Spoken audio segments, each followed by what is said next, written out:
G'day iBUG listeners, I'm Emma and would like to welcome you to the iBUG Apple Workshop, episode number 177 for Saturday, August 22nd, 2026.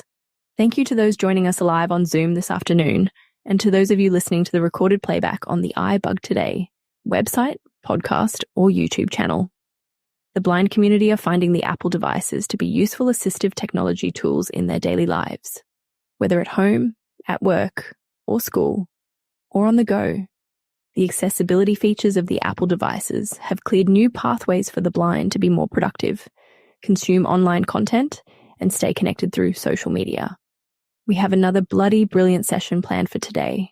We will first review some upcoming iBUG announcements and some recent Apple news and rumors.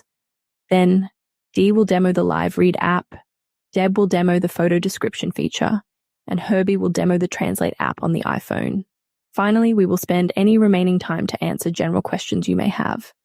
I would now like to turn the meeting over to the iBUG guy, Michael McCulloch. Are you out there? Michael?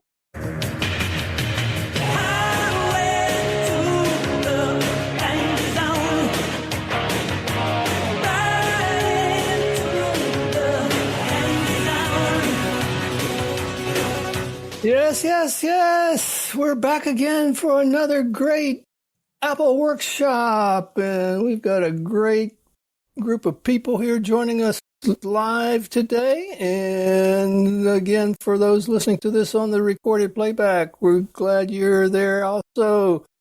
With me today, my co-host, Sandhya. Are you out there? Yes, I'm out there.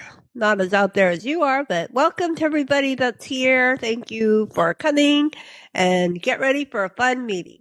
Yeah. And hey, so wait. How come I didn't get a song? Oh, I forgot. Okay, next time. Yeah.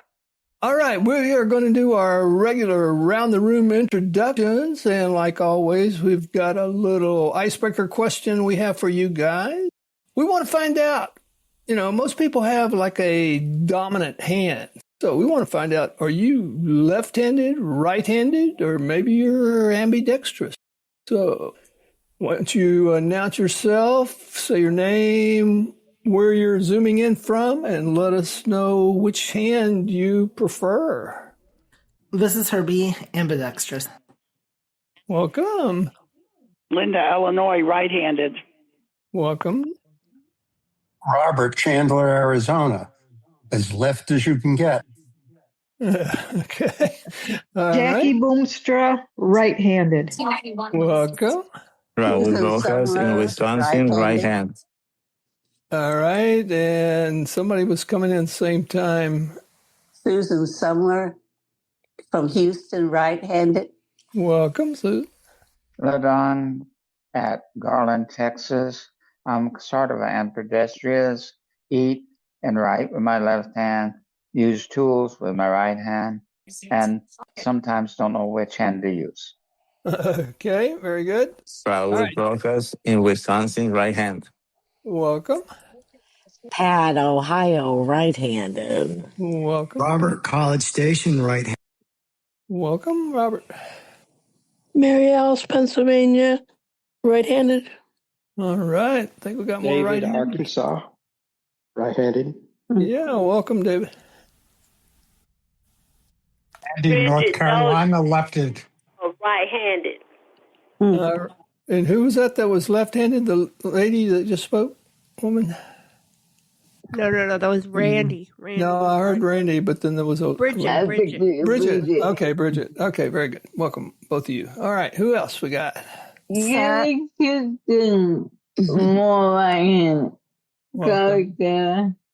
Julie. Okay.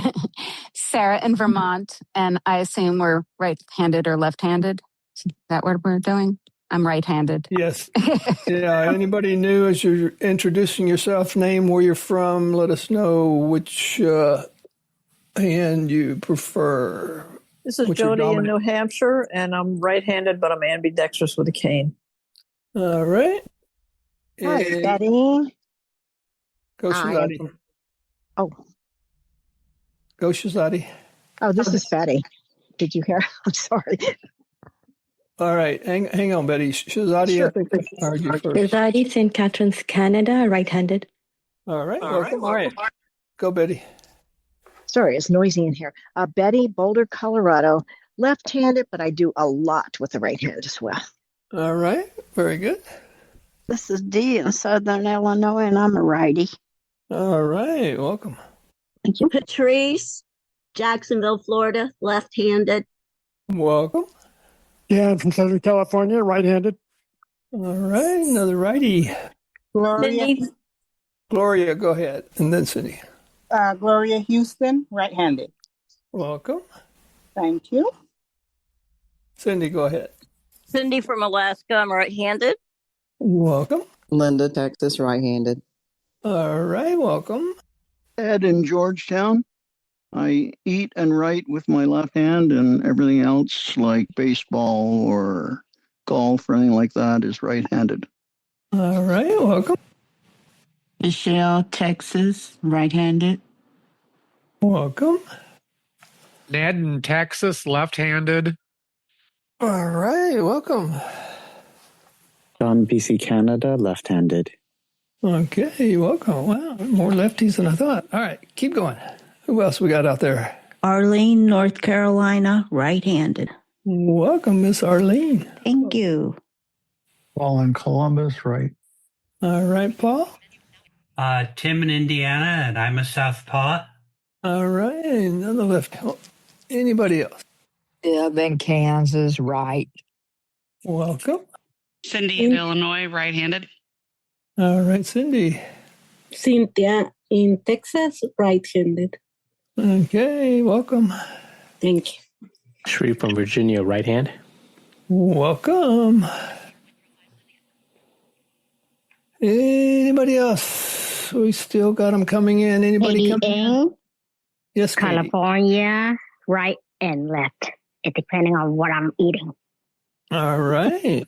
So which one? What do you eat with your left hand? Katie.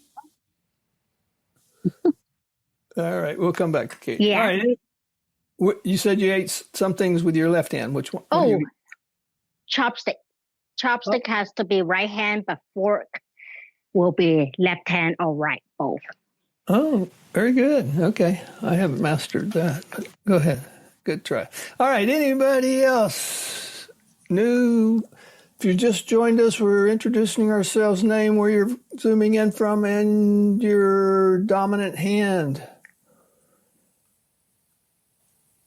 Have we gotten everybody? We've got about 50-something people in the room. About 30 people have answered, so a bunch of you are out there just listening. MC Aguilar. Yes, go ahead. MC Aguilar. Both hands. I use both hands. Okay, very good. We got a number of people that can use both hands. Jerry from Vermont. I'm mostly right-handed. I was a switch hitter when I was hitting in baseball, though. All right, I like that. Anybody else? All right, very good. Well, thank you guys. Welcome again to everybody that's joined us. And what? This is Sandhya from Houston, right-handed. Oh, wait. You sure? Yeah, I'm sure. What do you mean, am I sure? It seems like I've seen you pedal with your left hand. What about you, sir? Oh, dominant is right. Pick my nose with my left. Yeah. A bat left and right. I swim with my left. What else? We want to know. Okay, never mind. Okay. All right, we got to move on here. Welcome again. We are so glad everybody's here with us. We've got, let's see, I think there may have been one or two of you that are here for the first time. If you're here at the Apple Workshop for the first time, we would love to have you come off of mute again. Just say your name and where you're from. First timers to the Apple Workshop. This is Leslie from Washington State. Yes, Leslie. How'd you hear about us? From one of my chapter for American Council of the Blind. Oh, okay. And what kind of Apple devices do you use? I have an iPad and an iPhone. Very good. Which iPhone do you have? Well, I need to upgrade. I'm going to be getting a 17 tomorrow. Ooh, that's a great phone. You'll love it. I just got the Meta glasses, and so yeah. Uh-huh. Okay. Which phone are you going to be upgrading from? What do you have 8. right? 8. Ooh, man, that's going to be a big jump. Well, because I love the home button. But oh yeah. My husband found assistive touch that I can use on the new phone. Okay. Well, it's pretty easy. I mean, once you get used to it, you can do the little swipe up to unlock it pretty easily. All right, good to have you with us, Leslie. Anybody else first time at the iBUG Apple Workshop? All right. Elsie Aguilar. I'm from Georgia, and I've got iPhone 11. Elsie, okay. How did you hear about iBUG? A friend, Rose Brown, invited me. Uh-huh. All right. Over. Yes. And you said you have which phone? iPhone 11.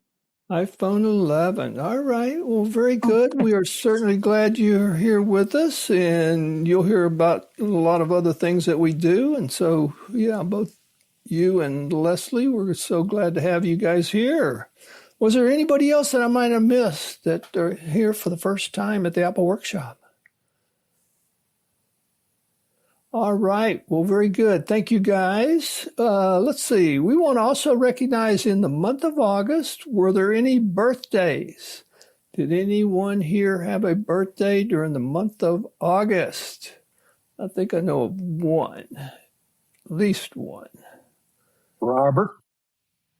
Yes, Cindy. sir. Go ahead, Robert. What day was your birthday? My birthday was August 17th, my All right. 81st trip around the sun. Ooh, man. Okay. Very good. You're This coming is up Cindy. on Yes, Cindy. My birthday was the 10th.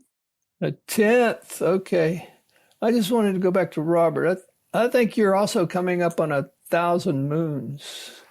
Check that out. Oh, can I check in? Who's that? Rosetta Stone? Yes, Rosetta. You had a birthday? No, I didn't have a birthday. I just didn't get to check in when the other stuff was going on because some other noise was going on in my house. Sure, go ahead. What was the ice? Oh, I'm Rosetta Stone from Conyers. I don't know what the icebreaker question was. What's your dominant hand? Left-handed, right-handed? Oh, I'm right-handed. All right, very good. Okay. I'm gonna mute myself back. Bye. Okay, thanks, Rosetta. Yeah, the right-handers won out, but we had more left and ambidextrous people than I thought we did. All right, any other birthdays in August?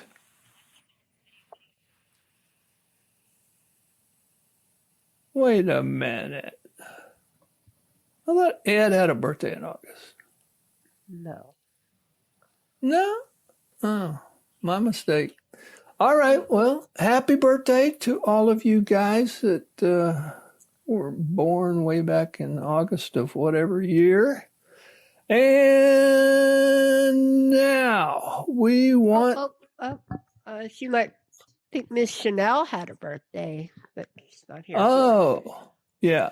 That's right. Chanel, I don't think she's here today, but she's here with us in spirit. So we love Chanel. Most of you may know her from our Mac and Talk and Mac training. She is represented here by someone that's within the family, though. So we may hear from him later. Yes. Okay. All right. Well, we're going to move on. We've got a couple of iBUG related announcements we want to pass on to you guys. Next week, our regular schedule, we got the Buzz on Monday night at 7 p.m., Mini Buzz on Tuesday at 5 p.m., Mac and Talk, fourth Tuesday night at 7 p.m., Wednesday, we've got Homeland Hangout, finishing up season 2 of that. Then Friday, we have a Friday night movie. If you want to find out early what the Friday night movie is going to be about, then come to that Monday iBUG Buzz, and you'll find that out. We play a little game of trying to guess the clues to solve what the movie is going to be. Our regular schedule, well, normally we have first and third Thursdays, Trekkie Talk. So after the new August starts up, that'll kick in. Excuse me. iBUG Unplugged. We are going to try something new. We're thinking about playing the password game. So what we need, anybody that's interested in either being a participant or giving out clues in password, we would like for you to send us an email to ibugtoday@gmail.com to sign up to be a participant in that. And that's going to occur on the first Saturday in August, which happens to, no, not August. We're moving into September. September 5th, we'll be playing password at iBUG Unplugged, 7 p.m. And I'll pause for a drink of water. That is definitely going to be fun. We want you to come along, and even if you don't want to be on either one of those, but you want to participate, we'd love for you to come and enjoy the fun. But come and be a clue giver, or like we said, be a guesser. So, all right, yes. So, let's see what else is going on. We've got. You know what? Also, before we get out of August, I forgot to mention, on the 31st of August, that's a Monday night, our iBUG Buzz, that's going to be a special night for us. That's our 750th episode of iBUG Buzz. 750 times we've done that now.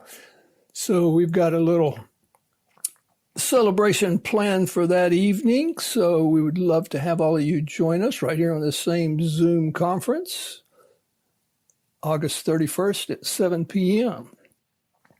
Also, going back into September, we've got our book club on September 10th, and the book that they're reading there is called Atmosphere, A Love Story, and the author is Taylor Jenkins Reid. And the DB number on the NLS BARD system, DB 12990. 12990 for the DB number there. You got plenty of time to read that before September 10th. We'd love to have you come join us at the book club, read that, and then we'll have a discussion on September 10th at 7 p.m. The cafe, our iBUG Cafe, coming up in September 13th. We're not real sure what we've got. We're planning either some people from Meta coming to join us, or we'll be talking about some updates on iOS. So come join us for that one on the cafe. Then we've got, I already mentioned Homeland Hangout. That happens on the every second and fourth Wednesday of the month. So that's where we're watching the Showtime TV series Homeland, and we'll be finishing up season 2, like I said, this next Wednesday. September 16th, we've got our Android training. That's called Android Insight, the open Q&A help session for all you Android users.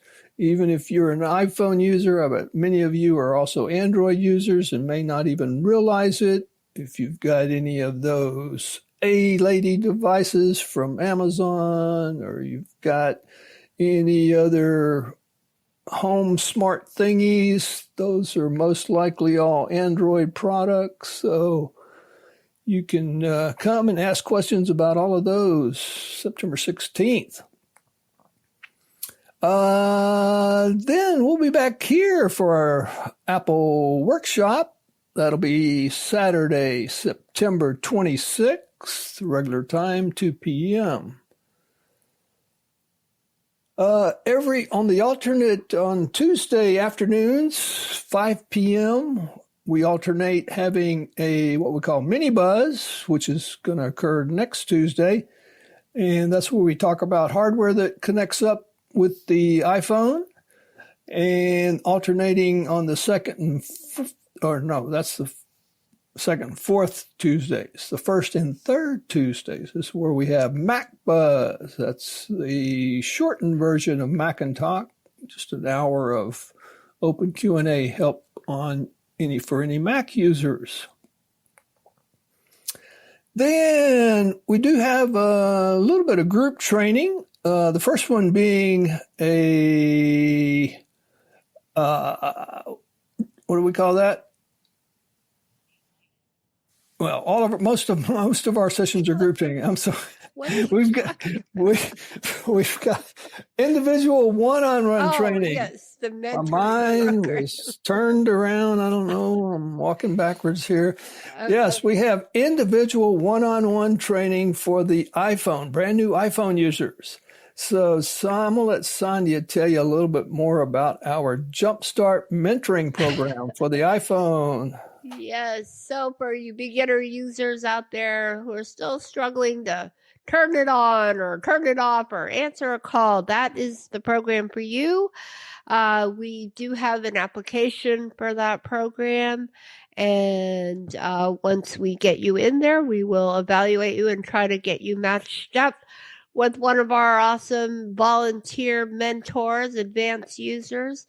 And conversely, if you are an advanced user and would like to be a mentor, we would welcome you. And there's an application that will address that as well. So we thank you so much. And there is a bit of a waiting list, but we're working on reducing that as we speak. So thank you very much. And did we mention Mac and Talk this Tuesday? Yes, Mac and Talk is this coming Tuesday. All right. One of the first things off my lips. Let's see. Oh, I forgot to mention, all of our main training sessions are recorded, like this one. You are being recorded. I guess most of you had to click the little got it button to stay in the meeting. But if you ever want to go back and, revisit something that we may have talked about, or, of course, if you missed a meeting, you can always go pull up the recording. We've got those archived on our website, ibugtoday.org, ibugtoday.org. We've got it out there on podcasts, any of the podcast apps that you might be using. You can just go in there and subscribe. For example, this one, you would look for iBUG Apple Workshop, and you could subscribe to that, and you'll have those recordings sitting there waiting in your podcast app. Also, it's available on Spotify, Alexa, several other assistant devices in those podcasts. And then we are on YouTube. You can find us on our YouTube channel. Just do a search for iBug Today, and then look for playlists, and you'll find playlists that are labeled. For this one, for example, look for iBug Apple Workshop, and you'll find all of the recordings of the Apple Workshop on YouTube. So lots of ways to go back and listen to what we're doing. That includes this one, the Apple Workshop, the Monday Night iBug Buzz, the iBug Cafe, and the Mac and Talk sessions, and then the Android Insight sessions. All of those are recorded. We do record some of our social events also.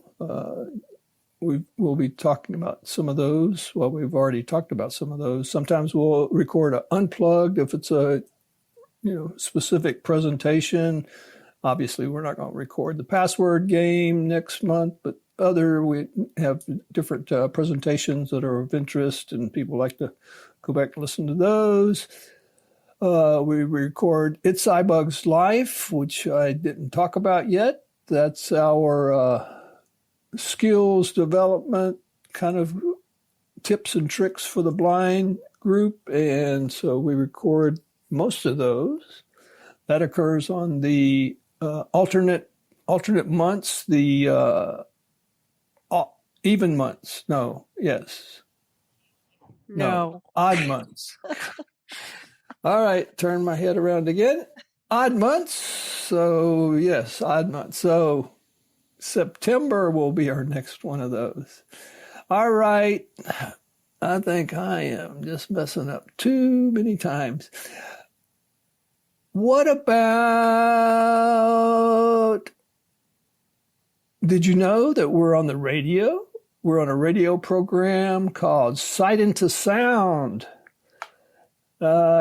You can, if you like our iBUG Buzz, but you don't want to listen to the whole 2-hour session from Monday nights, there's a local radio reading service here, operates here in Houston. And so they take that Monday night buzz, condense it down into a half-hour session, and then broadcast it on their internet radio station. So if you just do a search for sightintosound.org, and you can go then look for iBUG Buzz, and you'll find those. They're played at certain times on the radio program broadcast, and also they make it on demand. So very easy to keep track of that way. What else? Oh, I guess I need to tell you how to keep in contact with us. I already mentioned our website, ibugtoday.org, iBUG today, one word, .org. There you will find not only the archive recordings that I mentioned previously, but you'll find a schedule of all of our events. We do 27 different events every month, the training, the social events. 27 of them, count them, 27. Yes, we stay pretty busy. And so you'll find the schedule for those, the description of those if you don't already know. The Zoom link is there right on the home page. Also, right there on the home page, if you're not on our mailing list, you can get on our email list. Look for the link called Get Involved, and that'll take you to a form that you can plug in your name and email and phone number, and then you'll get on our mail list. And that way you'll have in your email inbox about 3, 4, 5 days prior to each of the different meetings, you'll get the email reminder, which also includes the Zoom link directly of that. So that's one way. If you're on Facebook, you can follow us on Facebook. We've got a Facebook page, and we also have a Facebook group. Just do a search for iBUG Today. You should find both of those. The Facebook group is especially useful because not only do we provide all the announcements of upcoming meetings, but also if you have questions that come up in between all the different sessions that we do, you can post questions there, and we've got people monitoring that can usually answer those in fairly short order. You can follow us on Instagram. We're on X, putting out announcements and things that might be of interest, tech-related things that would be of interest to our users. And then finally, if you have administrative type questions, you can send us an email, and that's ibugtoday@gmail.com. We don't take any technical questions at that email. It's only for administrative type things. So, And like one of those being, if you want to be a part of the password game, be sure to send an email to ibugtoday@gmail.com. And you can be a clue giver or a participant or both. So send those in right away. Okay, I think I've run out of time and run out of breath. Well, did you tell them how much all this is going to cost? I forget. Why don't you tell them? All of the services and activities that we just mentioned are absolutely free. There's no membership dues. There's no service or participation costs. So we are grateful for all of our supporters that have supported us throughout the year. And so come and participate. The Zoom link, like he mentioned, is the same for all of the events. So get that programmed into your device and you are all set to go. So welcome, everybody. All right. Yes. I forget that. That's very important. No charge. Everything is absolutely free of charge. Okay. Now we're going to move over into some more Apple-specific news and rumors over the past month. We like to check out whatever rumors and things going on, happenings in the Apple world. And for that, I'm going to call on our assistant, Emma, to present that. Emma, are you available for us?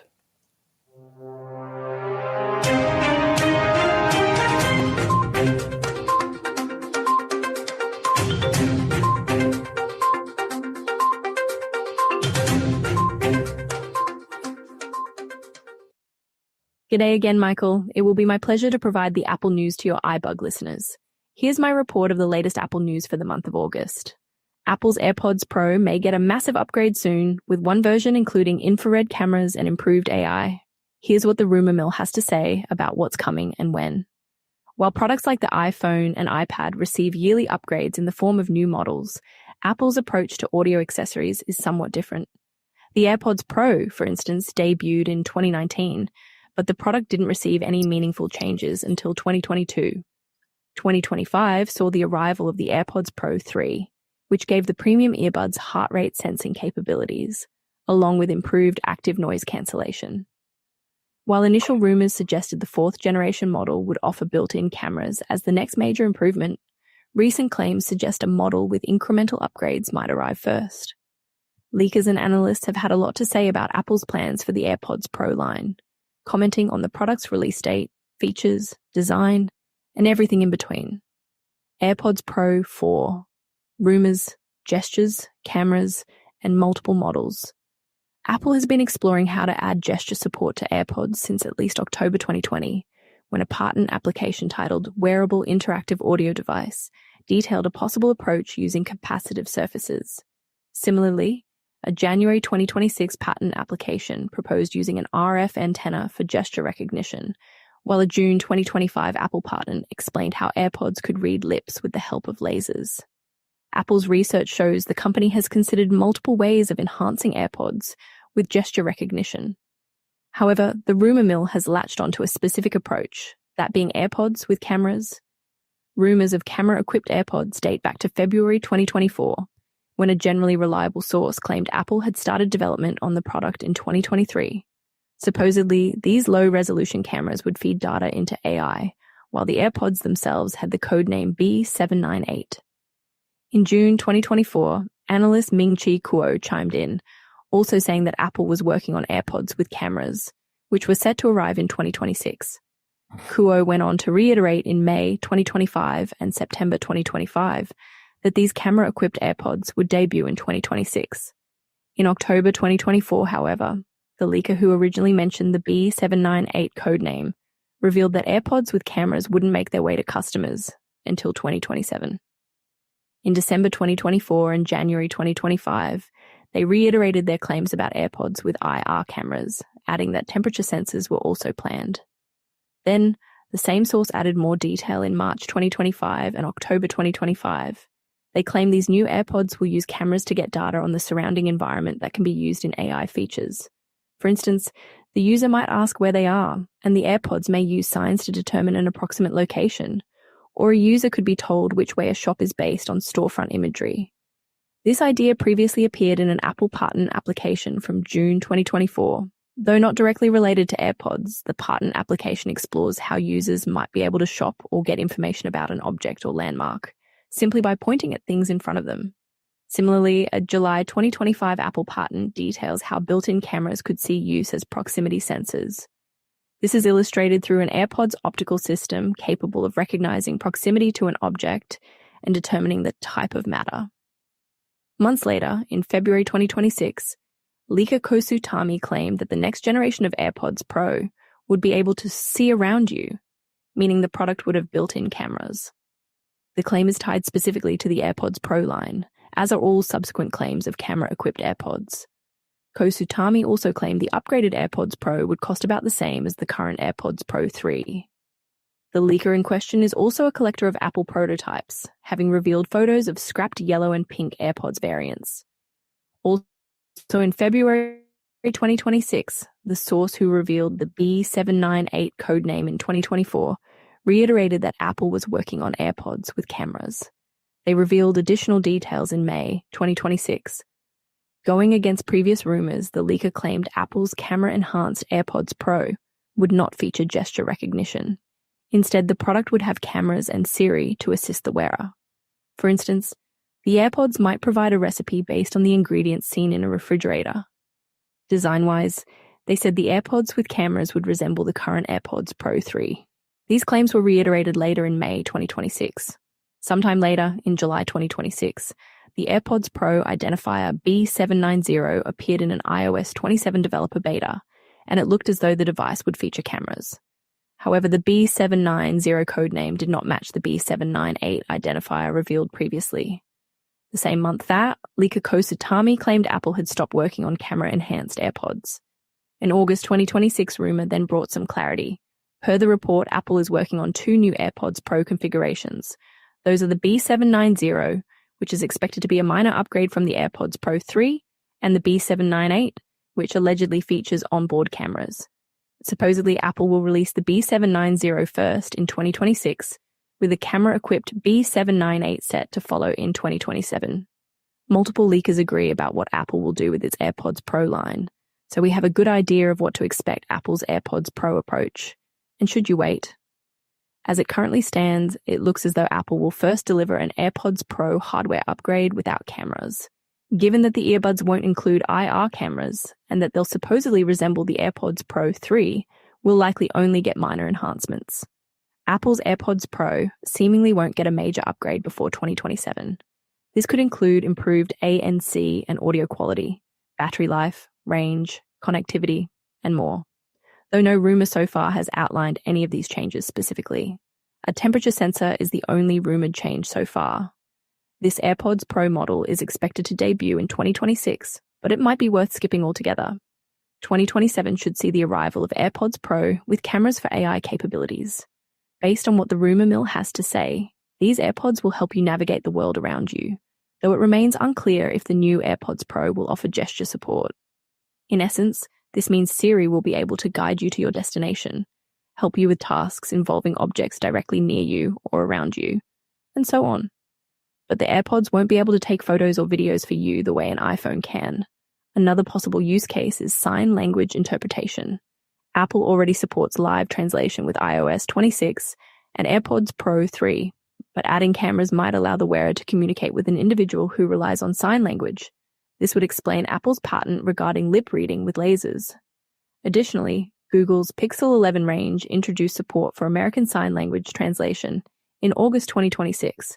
So it's not hard to imagine Apple going the same route with AirPods, though this will depend on whether or not gesture support is included. While Apple's exact approach remains to be seen, it would be a good idea to wait until 2027 before purchasing a new pair of AirPods Pro, assuming you're looking for more powerful AI-enabled earbuds. Price-wise, there shouldn't be any increases with the camera-enhanced AirPods Pro. The global RAM and storage shortage is worsening as AI data centers consume enormous amounts of memory. Consumer DDR5 RAM prices have nearly sextupled since February 2025, while SSD prices have roughly tripled and hard drive prices doubled. Apple was initially protected by supply agreements, but rising component costs are now affecting it and could contribute to a more expensive iPhone 18 Pro. Storage supply may begin normalizing in 2027 or early 2028, but RAM shortages could last considerably longer. The industry's entire 2027 production capacity is reportedly already sold. The main driver is AI demand for high bandwidth memory, HBM, which offers dramatically greater bandwidth than consumer DRAM and costs about 5 times more per gigabyte. Because AI companies pay a premium, manufacturers have strong incentives to prioritize HBM production, reducing supply for consumer electronics. Apple's main memory suppliers, Micron, Samsung, and SK Hynix, are benefiting from record demand.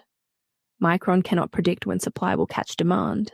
Samsung expects shortages through at least 2028, and SK Hynix believes demand could exceed production capacity beyond 2030.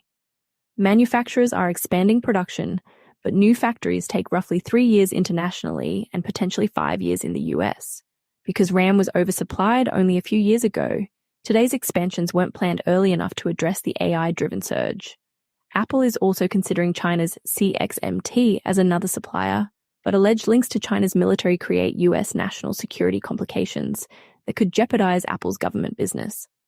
Ultimately, additional capacity should ease shortages, while developers may optimize software to require less memory. However, meaningful improvement could take 4 years or more, and today's elevated RAM and SSD prices may never fully return to previous levels. Next, as we all feel the summer sizzle, remember, never put an overheated iPhone in the refrigerator or freezer, despite viral social media advice. Rapid cooling can cause moisture inside the device to condense on sensitive electronics, potentially damaging the battery and other components. This risk increases as an iPhone ages and its water resistance deteriorates. In severe cases, battery damage can lead to swelling, fire, or explosion. The safest approach is prevention. Don't leave phones or other lithium-ion devices in hot cars or direct sunlight. An 85-degree Fahrenheit day can push a car's interior above 115 degrees Fahrenheit in less than 30 minutes. In hot conditions, also avoid demanding activities such as gaming or video streaming, and don't charge a device that's already warm. If your iPhone displays a temperature warning, move it somewhere cool and shaded, and let it cool naturally for a few hours rather than trying to rapidly lower its temperature. Limit use until it returns to normal. After overheating, monitor the device for several days. Repeated temperature warnings, glitches, or slowdowns could indicate damage and warrant professional diagnostics or repair. Next, here are the latest iPhone 18 Pro rumors. Apple's iPhone 18 Pro is expected to launch in September 2026, with mostly internal upgrades rather than a major redesign. Rumors point to a similar aluminum body and 6.3-inch display, possibly offered in dark red, light blue, silver, and dark grey. The front could receive the biggest visual change, with a smaller dynamic island and potentially under-display Face ID. Camera improvements could include a variable aperture main camera, allowing better control of light and depth of field, plus a wider aperture telephoto lens. Reports also suggest upgraded Sony or Samsung image sensors, while the front camera will likely continue producing 18-megapixel images. Performance should improve significantly with Apple's A20 Pro, expected to use TSMC's 2nm process and new WMCM packaging. Rumors suggest up to 15% better performance and potentially 30% lower power consumption, alongside faster LPDDR5, X memory, and a larger neural engine for on-device AI. Apple may use different modems depending on region. US models could retain Qualcomm hardware for mmWave support, while international versions may receive Apple's C2 modem. Battery capacity is expected to increase only slightly, and USB-C and MagSafe should remain. The biggest downside could be price. Rising chip and component costs have led analysts to predict an increase of roughly $200 to $300 over the iPhone 17 Pro. Overall, the rumored highlights are a smaller dynamic island or under-display Face ID, variable aperture cameras, a faster and more efficient 2nm A20 Pro chip, new colors, and modest battery improvements. The iPhone 18 Pro is expected in September 2026, potentially alongside Apple's rumored foldable iPhone. Next, Apple glasses could chime when recording, but only for the wearer. Apple is exploring ways to make recording with future smart glasses more secure and privacy conscious. A newly revealed patent proposes using audio or haptic indicators instead of, or alongside, visual recording lights, which may be impractical on compact glasses. The system could play a sound when recording begins and use haptic feedback to remind the wearer that recording is active. This could also improve accessibility for visually impaired users. However, it doesn't fully solve the problem of alerting nearby people, since a one-time sound could occur before the wearer enters a room. Much of the patent focuses on preventing spoofing or unauthorized control. Apple proposes having the device's microphone verify sounds produced by its own speaker and embedding secure information in those sounds. This could prevent malware or another party from generating fake recording indicators or secretly manipulating the device. Although the patent could apply to products such as Apple Watch, smart glasses appear to be a major focus. It doesn't eliminate all privacy concerns around wearable cameras, but it shows Apple is considering both how users could misuse smart glasses and how third parties could hijack them. As with any patent application, there's no guarantee these features will appear in an eventual Apple smart glasses product. Next, iOS 27 celebrates your friends' birthdays with fireworks. Whether you remember to call them or they passive-aggressively call you, iOS 27 will make sure you know it's their birthday. New in iOS 27 is a birthday reminder that means if you are on a call with someone, your iPhone will tell you if it's their special day with fireworks. The gift is still on you though. There may not be a smaller addition to iOS 27, but the phone app's birthday reminder is a really nice touch. In the current betas, if you call someone, the phone app checks the contact card you've got for them. It does exactly the same if they call you, and it always has, as that's how it displays their name and probably a contact photo. But now it does one more thing. If that contact card has their birthday, and if that's today, you'll get an unmissable notification about it, whether you're calling them or they're calling you. Either way, unless you're really fast at putting the phone to your ear, you will see a birthday banner right there on your iPhone screen. It's even animated so that as the banner shows you that today is their birthday, it also has animated fireworks. You can't miss the banner and you can't miss the fireworks. But that animation of fireworks can mean that you miss a detail. Apple's constant emphasis on privacy means that it won't even tell you a birthday without making sure you know how it knows. Specifically, in the banner itself, there will be a tiny note saying, "Birthday found in contacts." If you tap on that banner, you are taken through to the full contacts card where, presumably, you can verify that the date is right. Sweating the details. You can't really call this Apple intelligence when it's just looking up the contact card of whoever you're talking to. But it is an example of the same thinking that makes Apple intelligence useful. That's because this is another case of Apple using the information you have on your device and surfacing it to you when you need it. No passing your data to third-party firms, just making what you already have be more useful. True, you could argue that you actually need a birthday reminder a little ahead of the day in order to buy that gift. And if they're sitting there waiting for you to phone them on their birthday, you won't get this alert, and now you're dead to them. But still, it's a thoughtful addition, and just another example of Apple thinking about people's use of iPhones rather than of the technological possibilities. Next, Apple opens Houston Center to train next generation of US manufacturers. Apple opens Houston Advanced Manufacturing Center. Apple is expanding its US manufacturing footprint with a new Houston Center designed to help bolster American manufacturing with education and resources. On Thursday, Apple opened its 20,000 square foot Advanced Manufacturing Center, AMC, in Houston, Texas. The center is offering free training for small and medium-sized businesses. The AMC is housed in the same facility that produces Apple's AI servers. The site is also set to begin Mac Mini production in late 2026. Apple has invested hundreds of millions of dollars into the project, bringing it to fruition in less than 9 months.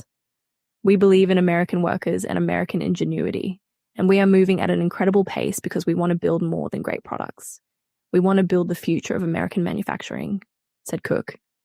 As part of the kickoff event, Apple hosted U.S. Secretary of Commerce Howard Lutnick, U.S. Senator Ted Cruz, Houston Mayor John Whitmire, U.S. Representative Christian Menefee, and Harris County Precinct 1 Commissioner Rodney Ellis, along with other officials and community partners.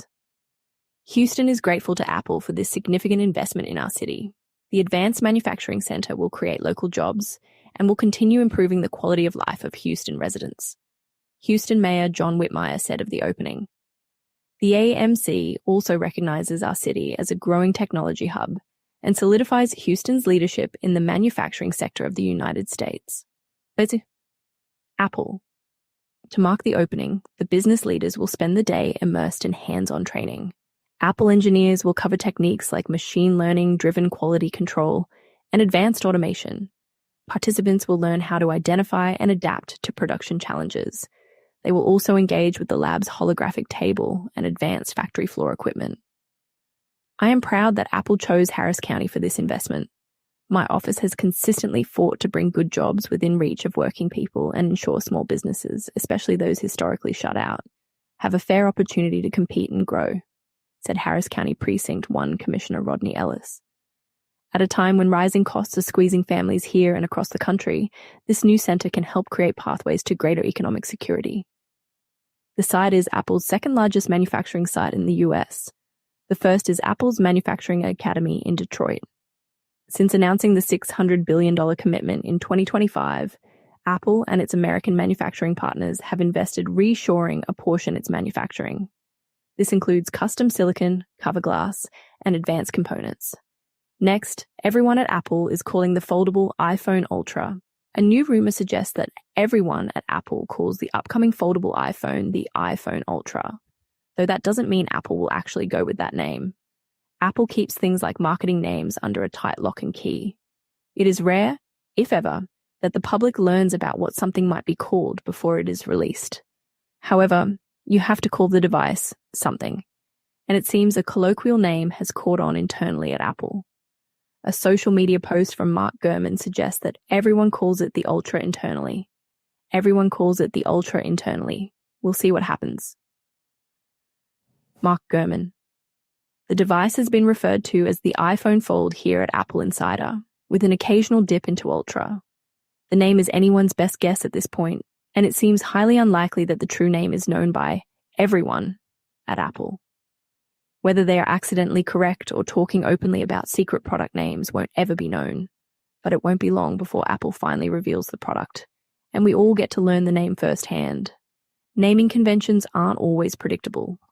Previous naming debates lasted right up until the product was revealed on stage.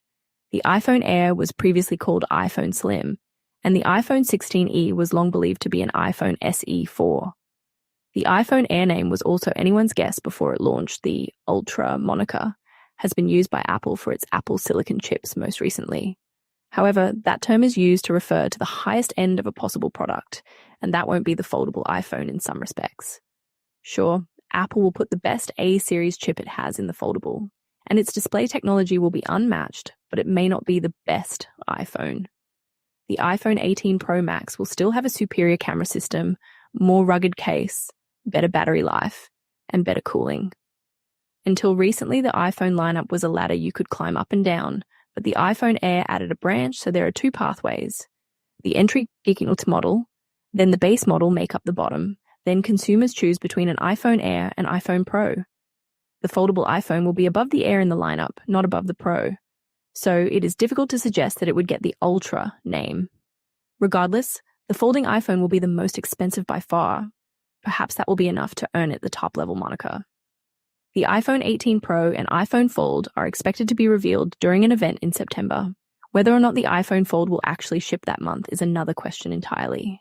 Finally, Amazon expands drone delivery so you can get new AirPods faster. Amazon is expanding the reach of its Prime Air drone delivery service to almost 500 cities and towns in 2026, airdropping iPhone deliveries to millions of people in as quick as 30 minutes. Amazon Prime Air is the retailer's attempt to make drone deliveries a reality. It's a program that's over a decade old and has so far been servicing a few metropolitan areas in the United States. On Wednesday, Amazon said it plans to expand the reach of Prime Air by launching in new areas. The intention is to have Prime Air available in nearly 500 cities and towns by the end of the year. This would be a six-fold increase from its current footprint. Currently, it serves 175 square miles across parts of Arizona, Florida, Kansas, Louisiana, Michigan, Nebraska, and Texas. Amazon expects to fire up drones in new areas soon, including Chicago, Illinois, Syracuse, New York, Cleveland, Ohio, Atlanta, Georgia, Boise, Idaho. More expansion is expected for later in the year. Ultimate AirDrop Prime Air is available through the existing Amazon shopping experience, including through the app and the website. If the option for drone delivery is available, customers can confirm the delivery point for their first order, including making sure there's no people, pets, or vehicles that will get in the way. Deliveries are free for Prime members for orders that are $50 or more, $2.99 for orders under $50. Non-Prime customers can still get a drone delivery at $4.99. Once the order is placed, the delivery can take as little as 30 minutes, with most arriving about an hour after checkout. Amazon says the deliveries can be made for nearly all in-stock items that weigh 5 pounds or less that can fit in a large shoebox. It claims that more than 60% of items customers frequently buy from Amazon are eligible for drone delivery. That means items like an iPhone, AirTags, AirPods, smartphones, Ring doorbells, and many other items can be bought this way.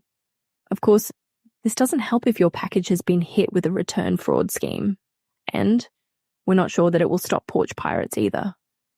Before I go, I would just like to say congratulations on iBUG's upcoming celebration of 750 episodes of the iBUG Buzz on August 31st, and I will definitely be joining you and your listeners at 7 p.m. Central Time.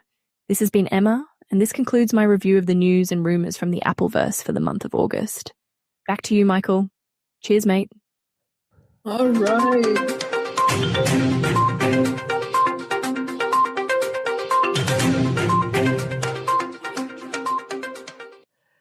Very good. Man, Emma had a lot to share today, this month.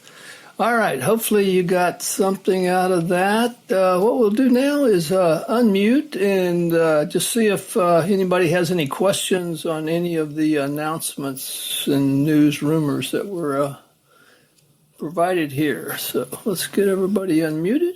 Say your name, just wait to be acknowledged, and then we'll ask your question. Randy. Randy, go ahead. Yeah, this time of year, we're so close to the September announcement that Apple will be making about what they're going to be releasing this fall. The rumor mill is so kind of washed and rehashed as the months coming up to this point. So it's hard to say exactly what and what isn't going to be released. And until Apple makes an official announcement, and anything we hear now until they either present it during the September event or a press release is still just a rumor. That's true. This is Sri. Yeah, go ahead, Sri. So, my head was a little spinning over there with the AirPod. So, did I hear it correctly that both AirPods Pro are going to be the same price? That's what it sounded like. You're talking about the one with the IR camera and the one without. Yeah, hard to believe, but I think that's what she said. Huh. I mean, I think it's kind of hard to believe, but anyway, we'll find out. All right. Anybody else have a question, comment on any of the announcements? This is Patrice. Patrice, go ahead. I'm sorry, I have a frog in my throat. These AirPod 2s that they're talking about coming out with camera and stuff, I thought there was all this hullabaloo about it. That's why I've been putting off buying glasses, because of the whole camera issue and recording and stuff. That's not going to affect Apple because of the way they've got them set up? I don't think so. They're going to be IR cameras, so they're not cameras like taking photos. Right. Like you said, on your phone or video. So it's just going to be. It'll feed into mainly AI, and then it'll process that to interpret your surroundings and possibly hand gestures and lip reading and all that kind of thing.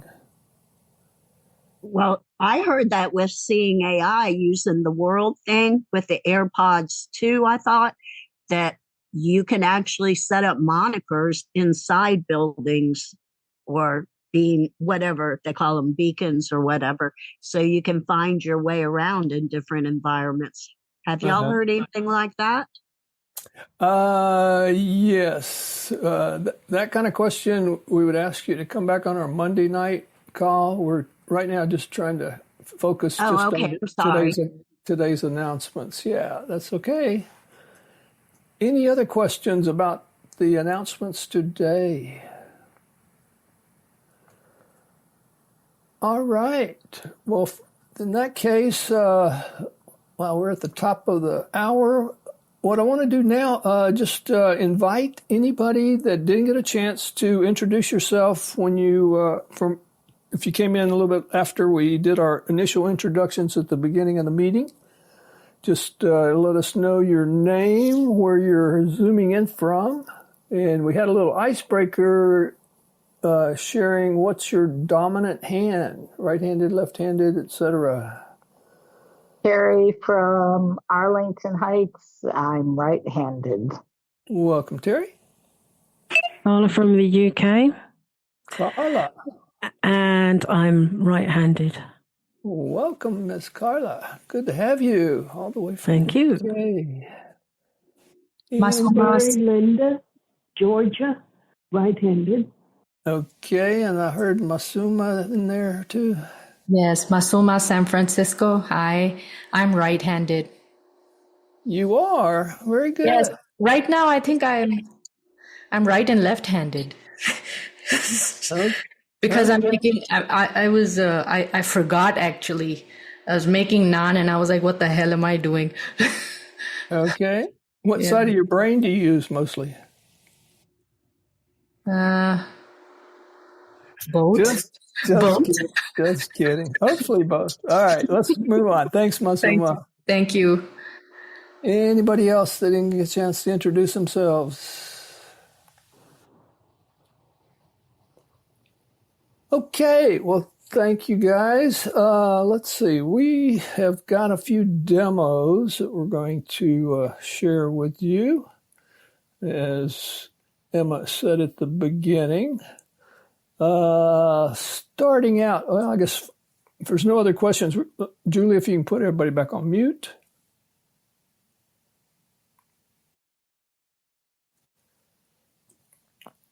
So let's see. We're going to start out with someone that's I think has done demos here on the Apple Workshop before. At least one that I can remember. Has been a while, but we've brought her back, and so I'll just let her introduce herself through the recording here.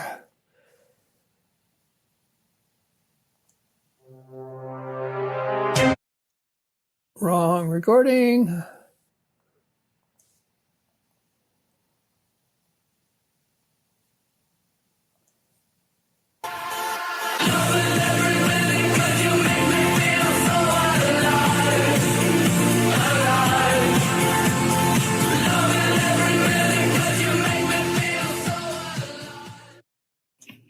This is Delilah Jackson, better known to most of you as Dee.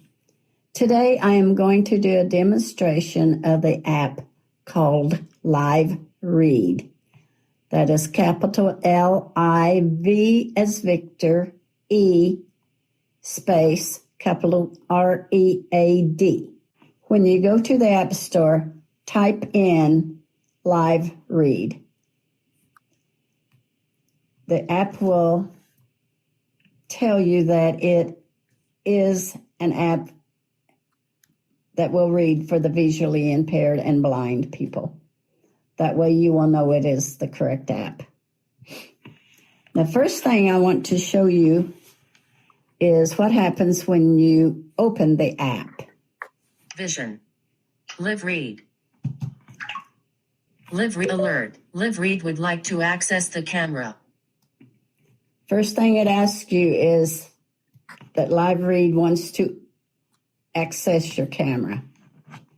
You swipe right. This app needs camera access to read text aloud for blind users. Don't allow button.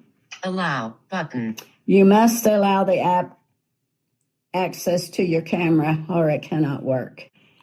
The app should immediately start reading a tutorial. Play tutorial.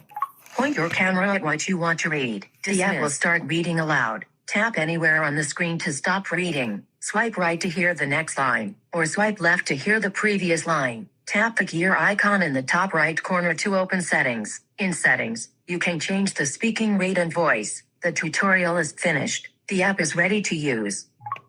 When the tutorial is finished, the app will open. It should open to the settings, and I will show you what is in settings. Double tap on the settings with one finger. Here is what you will find in the settings. Settings, heading, speaking rate, heading. Speaking rate, 50 normal, adjustable. Here is swipe up or down with one finger. The settings default to 50. You can either swipe up or down to increase or decrease the speed. I find the 50 is quite normal. Swipe right again. Voices, heading. You hear the voices heading. System default, button. The voice is a system default. I'll swipe again. Download more voices in settings. Settings right arrow accessibility right arrow spoken content right arrow voices. Siri voices aren't available in live read. It tells you can download more voices.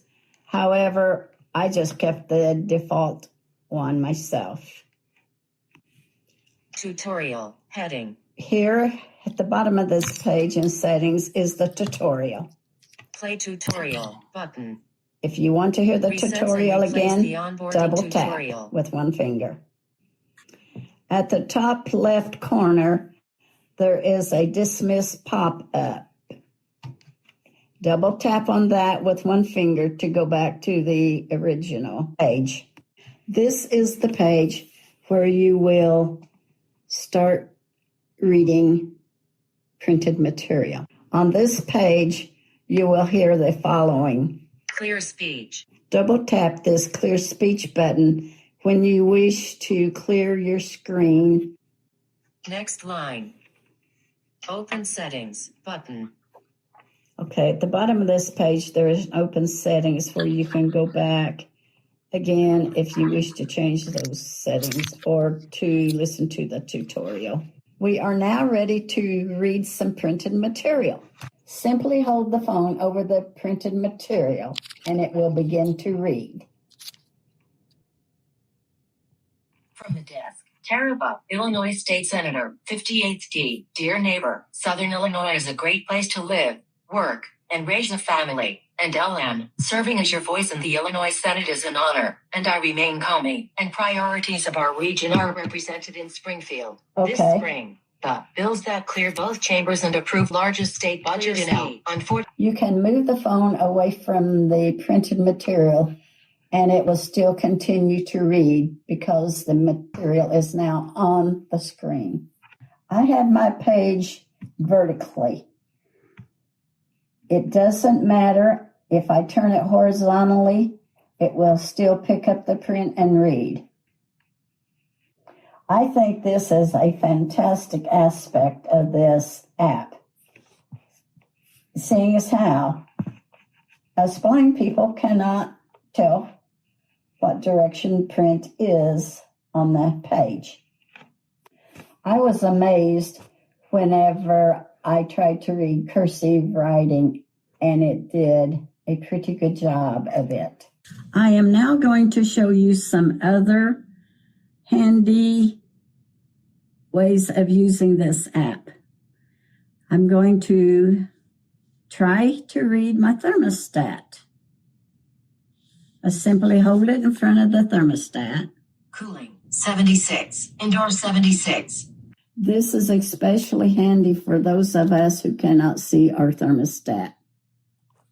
I am now going to show you some other things that I use Live Read for. I like to use it to identify product. I'm going to show you now. I have a can of soda in my hand. I will see if Live Read can tell me what soda it is. Clear Speed, Coca-Cola, original, 140, 355 milliliters. It did a great job identifying my can of Coke. Let's try a different soda. Diet. Clear Speed, Diet, Del, D-I-E-L-D-E, Diet do registered sign. Okay, that time it took it a little bit of moving around. It first said diet, but I kept holding it and moving the camera slightly, and it picked up Mountain Dew. Sometimes it doesn't always get it on the first try. Those were both round cans. I'm going to try it on a flat box, see if I can identify what is in this box. Clear Speech, packs, great, value, naturally flavored, cinnamon, graham crackers, pursuant grain, no high fructose. Now I'm going to try and then identify a package. And cut or tier here. Reclosable are nuts, packaging, walnuts, walnut, southern, shelf registered sign, shell, walnut. We will now try to identify a round bottle of medication. Clear Speech, Equatm, aspirin, Clear 81, speech. Drug facts.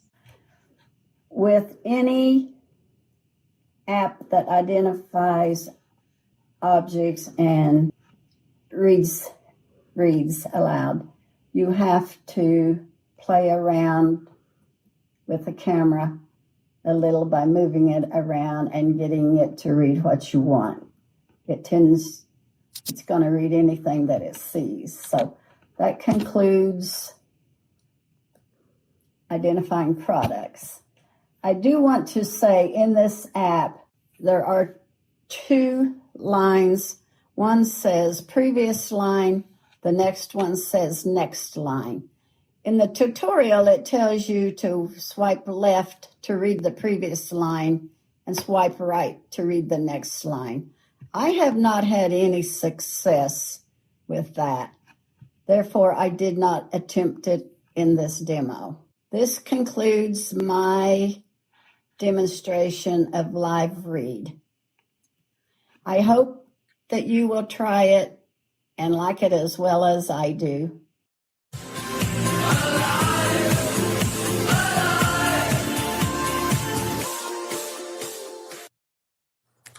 All right. What a great little demo. Way to go, Dee. Let's see. We're going to get folks unmuted. We got time for a couple of 3 questions or so. So get you guys, be sure to say your name, wait to be acknowledged, and we'll have Dee answer any questions you might have. All right. Pat, go ahead. Is this a free app? Dee, you'll have to unmute.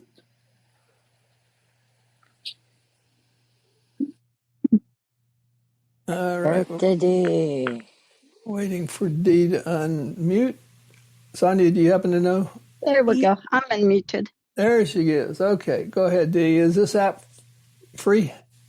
Yes, it is.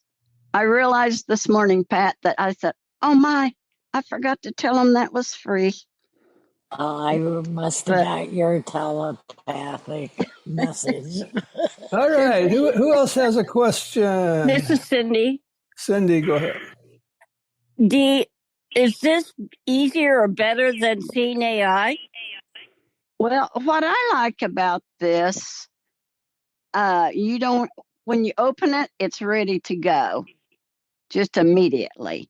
Seeing AI, I've found they kind of buried a lot of the things under, well, I wouldn't say buried, but they're harder to get to. You got to go in there and tap on certain things.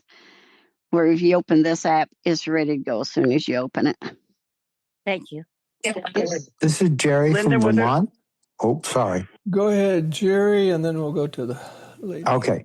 I think what I like about the app is that it doesn't take a picture per se, or at least I don't ever hear the camera sound like I do in some of the other apps, like Seeing AI and Be My Eyes and whatever. So I enjoy that. And it stays on your, I don't know that there's a way to save. I guess that's my question.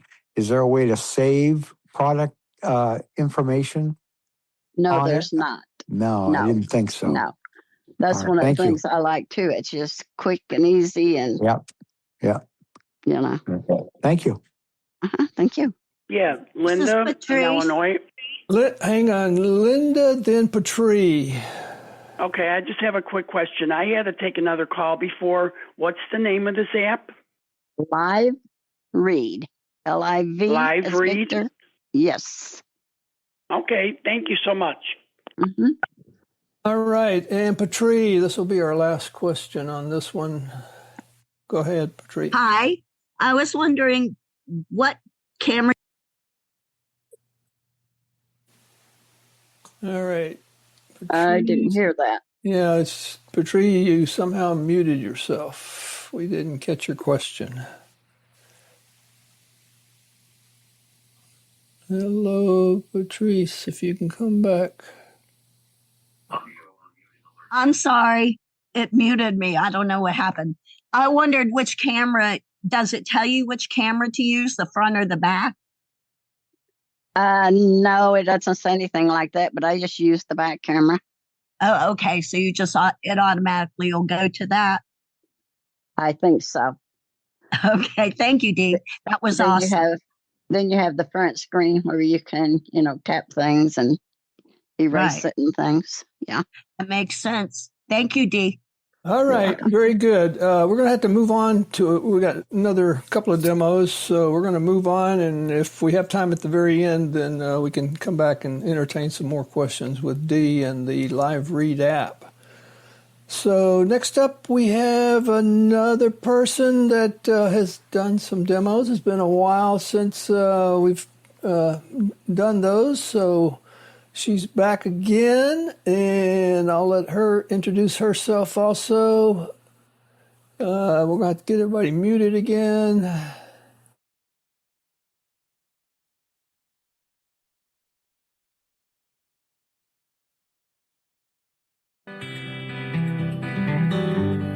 Photographs and memories, Christmas cards you sent to me, all that I have are these to remember you. Hi there, iBUG friends. Today I am going to demonstrate how to put a more descriptive description on a photo that you can easily see as you swipe across the photo or the photo and video viewer in the camera mode using VoiceOver and with image description turned on in your accessibility setting. For this demonstration, I have already copied a description from Be My Eyes, which I'm going to put onto the photo. For my image description, I have copied it to the clipboard using the 3-finger quadruple tap. Hit cancel from the Be My Eyes app and went back to the photo.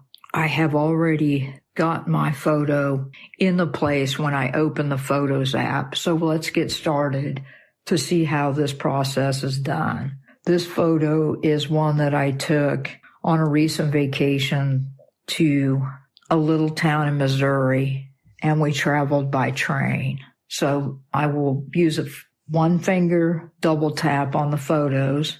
Photo, date, October 20th, time, 8:16 a.m., liftable subject available. A train at a platform on a sunny day, 4101, coach class. So that's the description that VoiceOver would give you when you touch that photo with the image description turned on. I want to add a little bit more to that, and I will do this by using the toolbar that is located at the bottom of the screen, and the selection that we're going to be looking for first is Edit.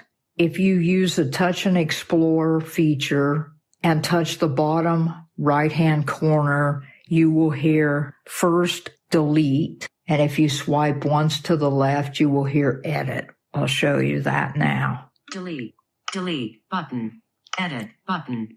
Double tap. Undo, dim button. On this next screen, If you use a 4-finger single tap at the top of your screen, you'll go to the top left. Undo, dimmed, button. Redo, dimmed, button. These are some options. Adjust, heading, markup, button. Markup is what we're looking for here. So we're going to double tap with 1 finger. Markup, heading. From here, we're going to go back to this toolbar at the bottom of your screen. And again, with the touch and explore, if you touch the right hand bottom of your screen, you will hear add. Add, button. Double tap with 1 finger. Cancel, button. Dismiss pop-up. Image description. Okay, then that brings up this menu, and the first item on it is image description. We're going to double tap there. Cancel. Text field is editing. Character mode. Insertion point at start. Here we have use the rotor to access misspelled words. Text field where I can copy. Well, I've already copied. That's the wrong word. Paste my description in here. So I'm going to use the rotor and go to the copied speech. Misspelled word. Edit. Copied speech. There Be we my go. AI. Man standing on a train platform. He is wearing a blue Kansas Jayhawk sweatshirt, blue jeans, a striped engineer-style cap, dark sunglasses, and has a white cane, indicating he may be visually impaired. He is carrying a black strap across his body and is smiling. Behind him is a silver and red passenger train labeled Coach Class, and a modern building rises in the background above the train. The sky is clear and it looks like daytime. Going to double tap with 1 finger. Be my AI. Man standing on a train platform. He is wearing a blue Kansas Jayhawk sweatshirt, blue jeans, a striped engineer-style cap, dark sunglasses. Be my AI. Man standing. Done. Button. In the top right-hand corner, if you use the touch and explore, you'll see the done button. You'll use a 1-finger single tap and for the done. Cap engineer-style cap. Done. Button. Done. Cancel button. Again, in the top right corner, you're going to see a done button. Done button. Double tap with 1 finger. Done. Undo dimmed button. One last time, in the top right corner, you're going to see a done button. More button. Done button. Double tap. Photo chooser. Photo 17 of 490. Adjustable.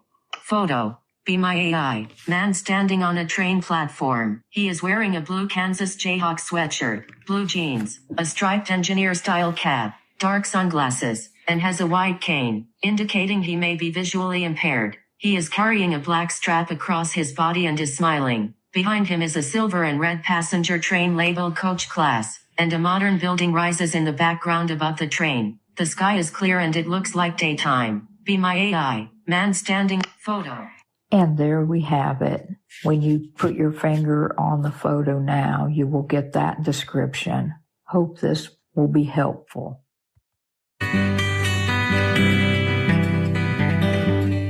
Photographs and memories, all the love you gave to me. All right, another fantastic demo. Way to go, Deb. All right, once again, we're going to unmute you guys. If you got questions for Deb, we'll take a few questions here. This is Dan. Go ahead.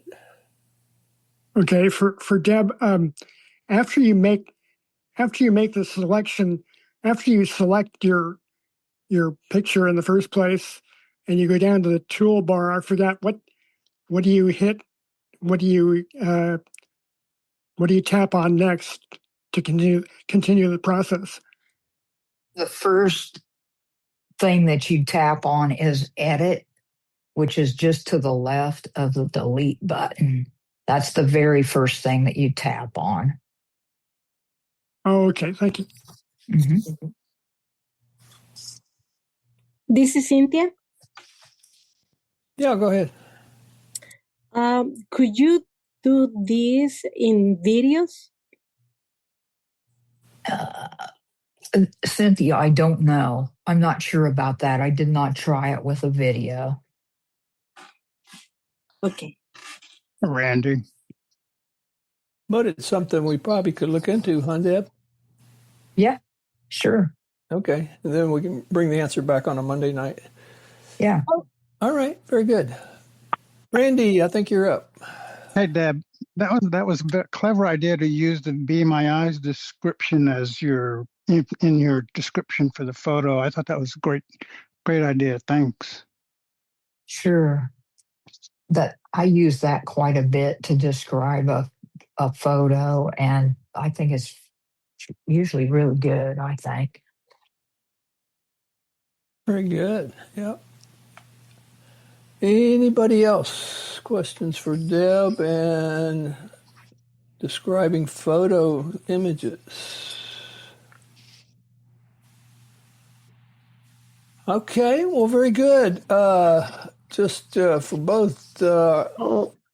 This is Terry. Oh, Terry, yes. Go I'm ahead. sorry, I was having difficulty with my phone. I hope the fact that my phone was cutting in and out, I hope it was on my end and not something that was a general problem. Yeah, you're good. Go ahead. What's your question? Okay.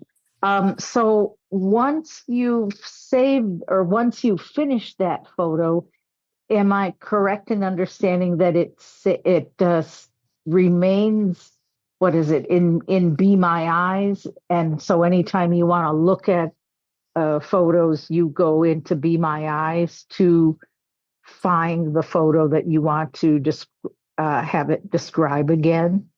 Is that where it saves them?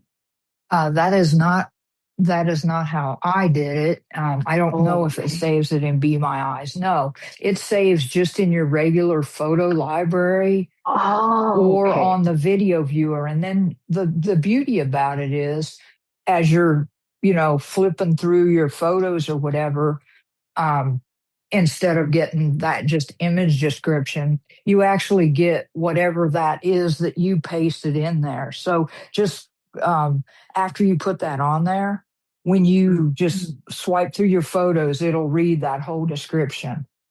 Oh, so it saves it forever, kind of. Well, it saves it on there. I mean, it hasn't gone away yet for me. I don't know if great. it's forever. Thank you. Yes. All right. Okay, one last chance. Any other questions for Deb and describing photos? All right. Well, for both Deb and Dee, glad to have you back doing demos with us. I know it's been a while, but just want to show you a little love, both of you.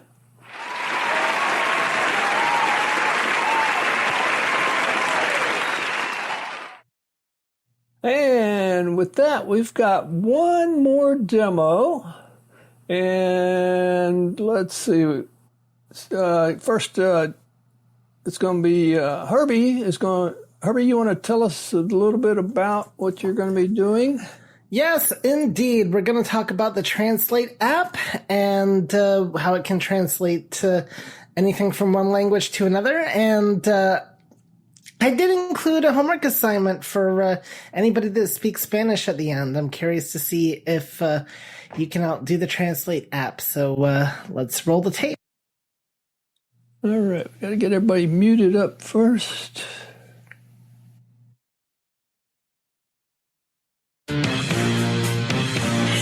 Voulez-vous coucher avec moi ce soir?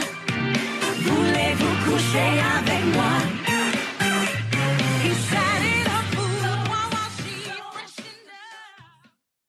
The Translate app for the iPhone. This is a very useful app depending on what type of situations you find yourself in. I have to be honest and say that I've not really used it much because most things now just automatically translate anyway when presented in a text form of a written language. And when it comes to audio, I've not encountered too many people that don't speak English, and when I do, I've only had to really make use of a translate feature once very recently, and I'll talk about that a little bit later on just some interesting things you can do with Siri in regards to translating for one-way conversations. You can also use your AirPods to translate as well, though I've not had too much experience, again, with this particular function, but it is an option. The basic idea of the Translate app is where you can input either text or speak a phrase into the phone and have it come out in the language of your choice. You can do this online or offline, and it's very easy to use. Now, normally I go through the settings of an app, but the Translate app really doesn't have anything in the settings that you can't already do with the app itself, other than controlling whether it uses cellular data or not. So we're going to now open the Translate app. Opening Translate. Translate. And let's start at the top of the app. Translate. Heading.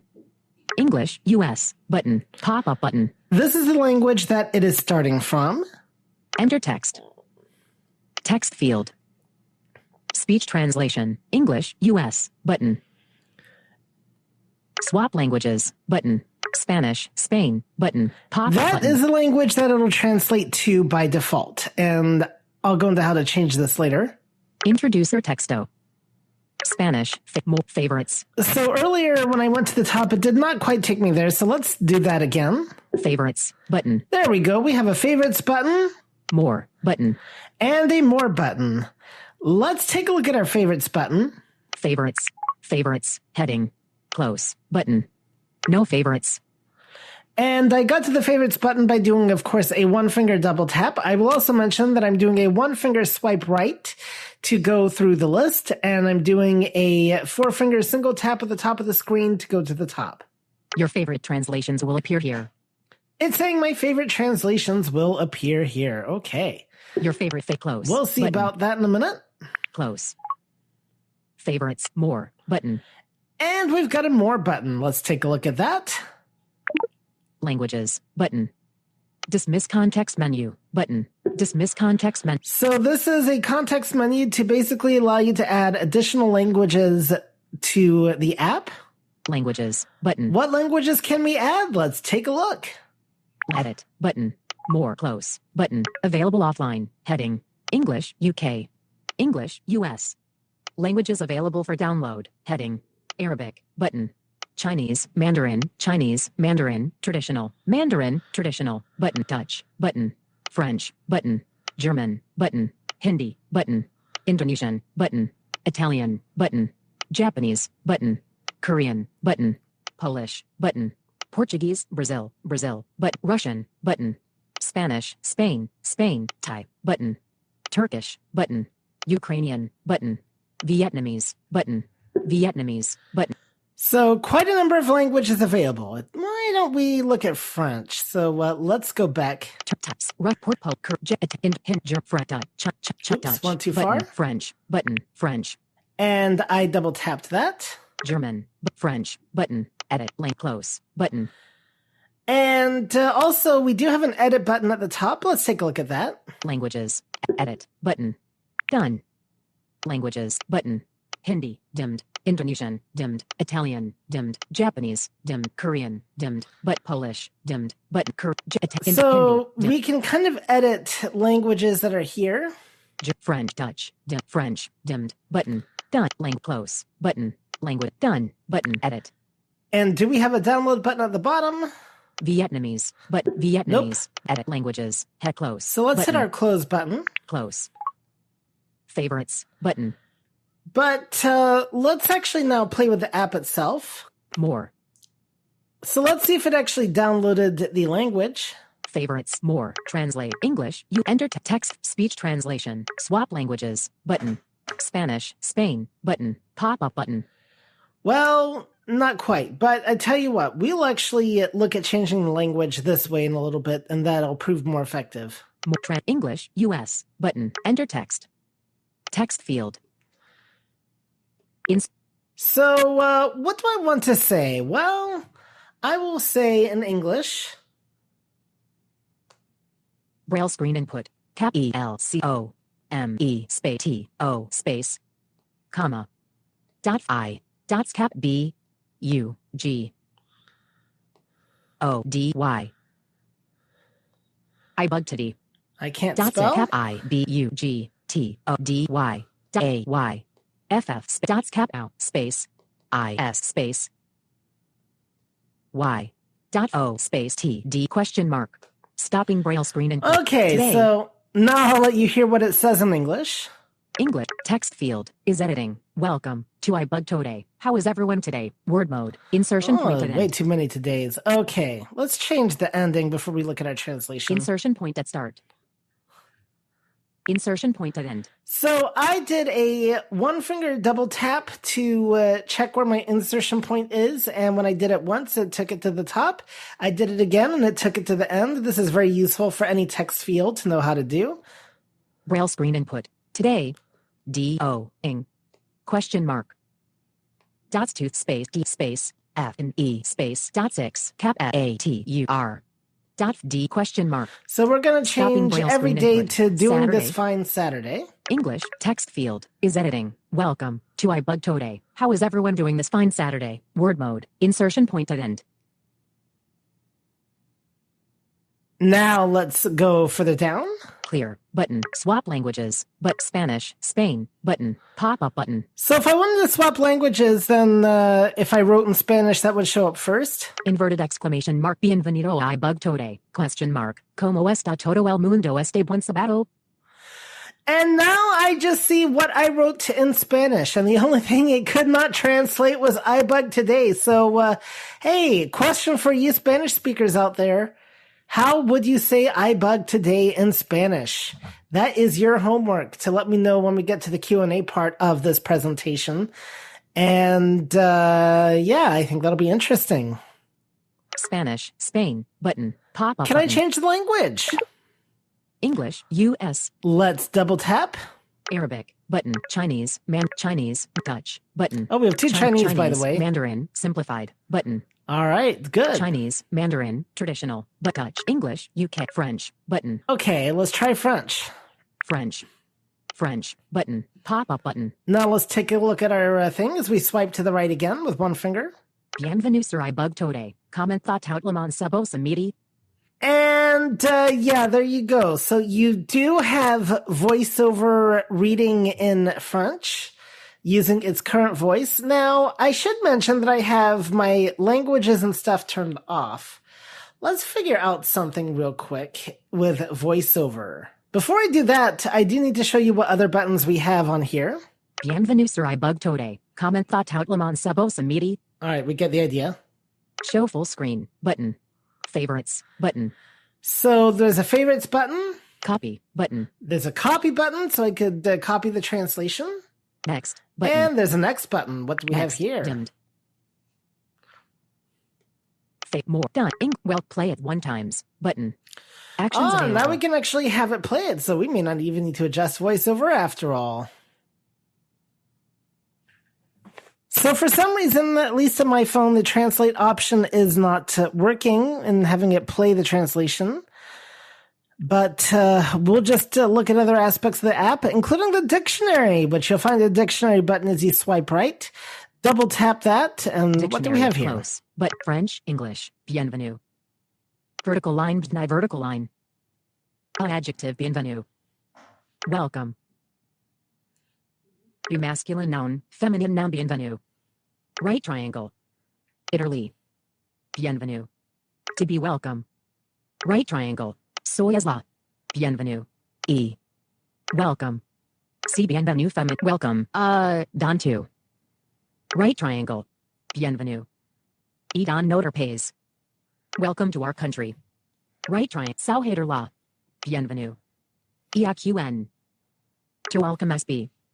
So it's giving you some ideas on how the phrasing works. Favorites, but sheet grabber. And translate. let's heading, more, get button, out English, of that. US, sheet favorite, sheet grabber, half screen. Well, we kind button, of can't. In But... welcome, E, bien, on signet, sheet, favorites, button, more, English, you, welcome, play it, French. Bienvenue sur iBUG today, play it one times. Show, dict, copy, button, English, you, enter text, speak, swap, French, button, say this as vater. Okay, Speech so we do translation. not Text have a close button. But that's an idea of how the Translate app works. You basically type in what you want to say, and it will read it back to you in a different language. Some other interesting tricks I will mention real quick is that you can also use Siri as a translator option. And so to do that, you just simply ask Siri, say whatever you want her to say in Spanish, and she will do it. And it works really well. Also with the latest iOS that is not fully released yet, Siri will confirm what you're saying before translating it. So that also comes in handy. I forget if it does that in previous versions or not. And that's it pretty much with the Translate app. However, I do briefly want to talk about using your AirPods as a translating device. This is something you can't customize without your AirPods in, so there's no way that I can actually effectively demo this. But what you can do is under Bluetooth and settings, find your AirPods, swipe down to more info or double tap, either way. One of the options you will see is Translate. Now, one thing I do need to mention, this is not available for all AirPods. This will be for the latest AirPods Pro. I forget if the previous generation supports this function or not, but I want to say they do because they have the newer chip. The second generation AirPods Max will support this. The first generation will not. And the standard AirPods 4, I don't think support this feature, but you'll know when you look under your AirPods and if you'll see any translate options or not. Voulez-vous coucher avec moi ce soir? Voulez-vous coucher avec moi? He set it up while she freshened up. All right, man. I tell you, we've got demos, great demos everywhere. Another great one by Herbie. Of course, Herbie's been doing demos almost every month that we've been doing Apple Workshop. Okay, let's see. We'll get people unmuted again and allow you to ask Herbie any questions you might have about the Translate app. This is John. All right, John. Yeah, Herbie, I was just wondering, because you can correct me if I'm wrong, but is there a conversation mode? I thought there was one in that app. I did not. I thought there used to be, but I definitely did not see one. Okay, thank you. This Rosetta Stone. Yes. Hi, Herbie. Thanks a lot for this wonderful presentation. We were just discussing recently another one of my iBUG compadres and I about translating English to French. When you copy it, you can take it then and paste it in an email or text and send it to someone? Is that? Yes. Thank you.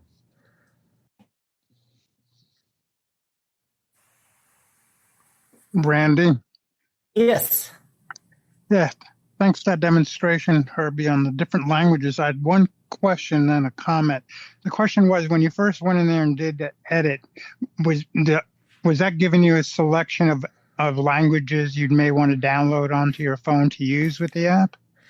Yeah, that one is a bit confusing because it wasn't there. I didn't seem to find a way to actually download any particular languages, but yes, it was giving me a list of all available languages that could be downloaded to your phone. Randy? Yep. I just wanted to follow by saying, yeah, as of iOS 18, the translation feature has been available on iPods Pro 2 and above, which I have the 2, so it's been available on those since then, as well as the 3. And Okay, I think perfect. the 4 as well. Yep. All right, perfect.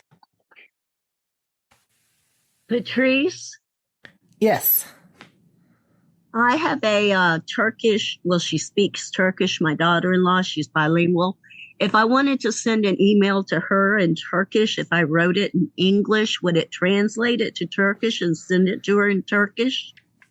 Yeah, so you'd have to do that language pop-up button and select Turkish. And then you could use the copy button so it would copy the text and then you paste it in the email. That is so awesome. Thank you so much, Herbie.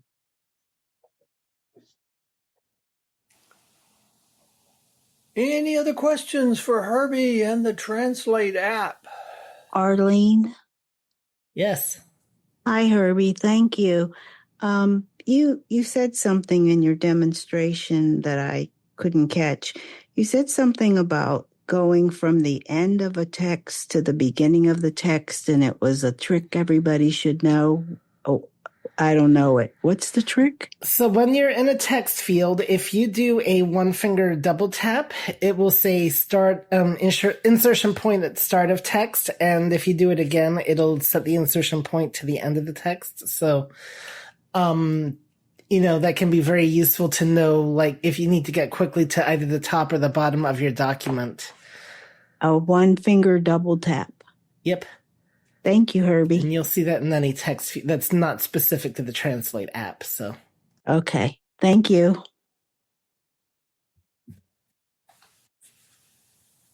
Still got lots of time for questions for Herbie, or if you have questions, go back questions for either Dee on the live read app or Deb on the photo description. And I still want to know how we'd say iBUG today in Spanish or any other language. Cynthia? Yeah. There we go. Yep. She's gonna tell you. iBUG today in Spanish is Grupo de Usuarios Ciegos de hoy.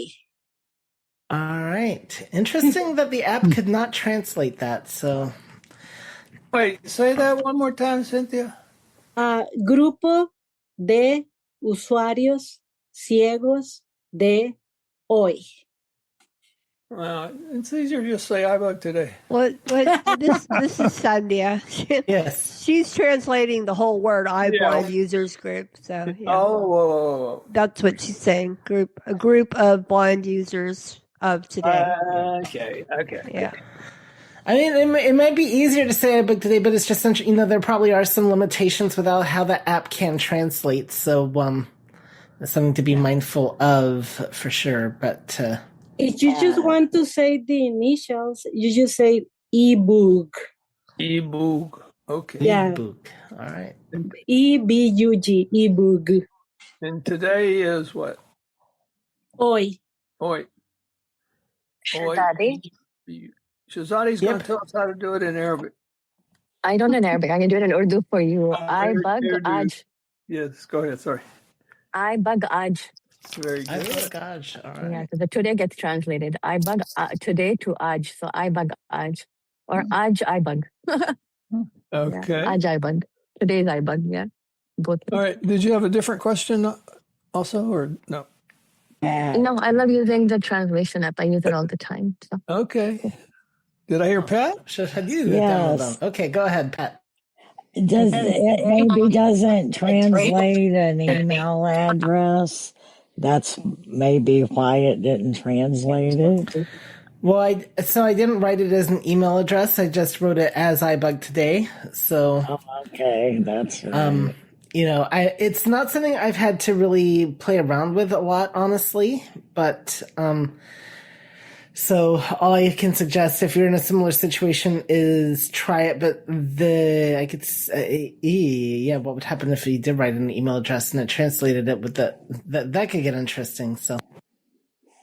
I do have a question, though. Is this the native Translate app included in the iPhone? Yes. That's what I thought. Thank you. All right. Somebody else had a question? This is Cindy. Yes. Could you take a photo of a menu or a sign if you were traveling and have it translate? The answer is, on the face of it, no, because there was no way to import to data or anything like that. It's simply a text translation. You could probably get Siri maybe to translate a photo, but I've never attempted anything like that myself. So, thank you. Well, this is Dan. Yes. Oh wait, for Michael, is Dee still around? I believe so. Dee, are you still here? Thought she was still here. Unless she phoned. I am still let's here. see. I'm on Oh, Zoom, so I'll probably have to use my credit card. I don't know if it'll do that. all right, Betty, you're talking and we hear you in the background. Go I am ahead. so sorry. That's okay. Dee, go ahead. Or Yeah, was it Dan? Dan had a question. Yeah, Dan. Dee, on live read, it says in the tutorial that you can tap on the screen to get it to stop. That's never worked for me. Have you ever tried that? I don't really know. I may do it and don't even realize it. Like just a 2-finger tap or something. Well, Yeah, it usually says one finger tap in the tutorial. one finger. Okay. But no. Okay. Oh, okay. All right. Thank you. This is Sri. Sri, go ahead. Who you got a question for? This is for Deb. I'm not sure if this got answered. I stepped away. My question is, so Deb, this was you entered the description as a watermark. So does that mean that if you send that image to someone else, the watermark will follow that image? Sri, I don't think so. I don't think it does. This is Sri. So maybe I don't have this understanding. Watermark is what's usually like printed on the image, isn't it? That I don't know either. Okay. Okay. Any other questions? This is Cynthia. All right, 2 people at the same time. I didn't catch. Ed and Cynthia. Go ahead, Cynthia. All right, very good. Okay. Thank you. For Deb, I tried it on a video and I was able to put a description, and it's just name on that option is under info and then caption. And thank you, Deb. I already renamed some photos. I really appreciate that demo. It was really good, as well as the other 2. Thank you. Thanks, Cynthia. Okay, Ed, go ahead. On the reader, if you, I think she said if you look at something, it's on the screen and you can turn away and it will still read it because it's on the screen. So if you wanted to do a 3-finger quadruple tap on that, would that copy to the clipboard and you could send it to something else, or? I would assume it would. I've never tried that. Okay. I bet that's something Dee can try and come back on Monday and tell us if that works. Okay. Yeah. Okay. Thanks. Great questions. Randy? Hang on, Randy. Let's see. Sure. Anybody that hadn't had a chance to ask a question out there that would like to on any of the apps that we did today? This is Betty. Betty, go ahead. Yes, that's why I was unmuted. Sorry. On the Translate app, were there any African languages? I didn't hear any. I was wondering. This is Herbie. Oh, go ahead, Herbie. Whatever languages I demoed, those were the ones that were available. Mm-hmm. So it definitely is not every language in existence. Sandhya was originally going to show us how to write from Telugu to English, and we discovered that that language is not on the Translate app. So we don't know what she used to do, and there's no hope for her. But maybe there is. I don't know. But oh, hi, Sandhya. Hi, You're here. Vanessa. Hi, Herbie. All right, Vanessa has a question. Which app are you? Question for Vanessa. Oh, the one. Well, I didn't hear his demonstration, so I want to know the name of that one. Okay, I think that was Herbie's. That was the Translate app. Oh, okay. Okay. The native the native iOS Translate app. Yeah. Oh, okay. Okay. Thanks. Robert, go ahead. Concerning the putting the description in the picture, Sri was asking about whether it was a watermark or whether it was added to the picture as words. My understanding of what was demonstrated is when you copy and paste that, you paste it into the metadata of the photo, which is what gives it the reading of the description when you swipe through your photo album.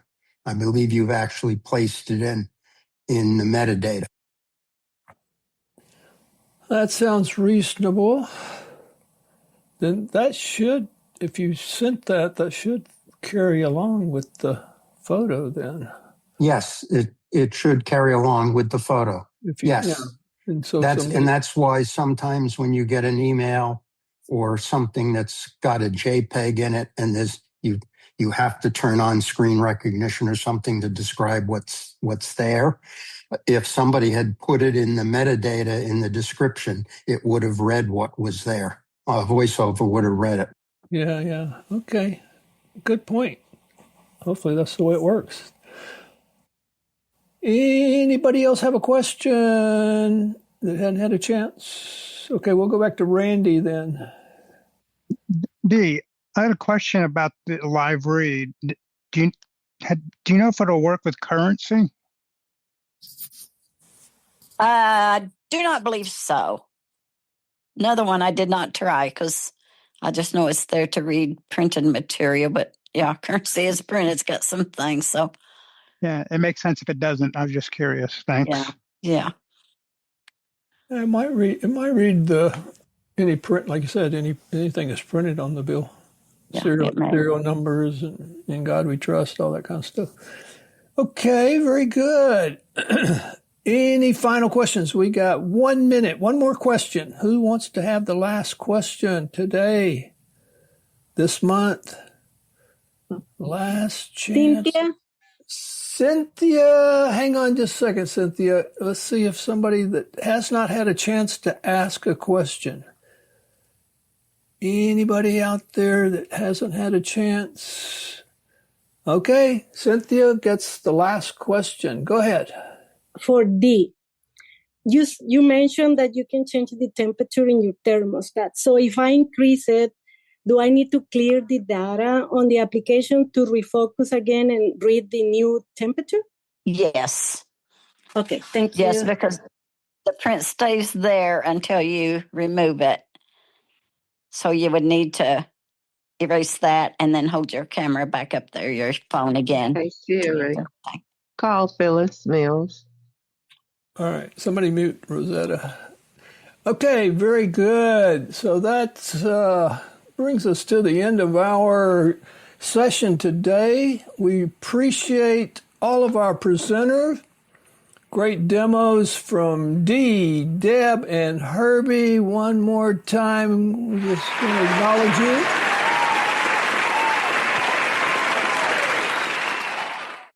And then I'd also like to thank my co-host, Sandhya. No applause for Sandhya, sorry.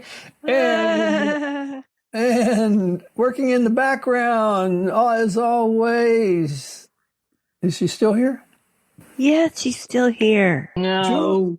Julie, helping us maintain the Zoom room. Great job. Thank you, Julie. We couldn't do it without you. And most of all of you guys that joined us today, we definitely wouldn't be here if you weren't here. So we appreciate you and you guys listening to this recording on the playback recording. We definitely appreciate that also. Just a quick recap of what's coming up. Monday night, 7 p.m., iBUG Buzz. Tuesday, 5 p.m., Mini Buzz. Wednesday, 7 p.m., Homeland Hangout. Friday, regular. No.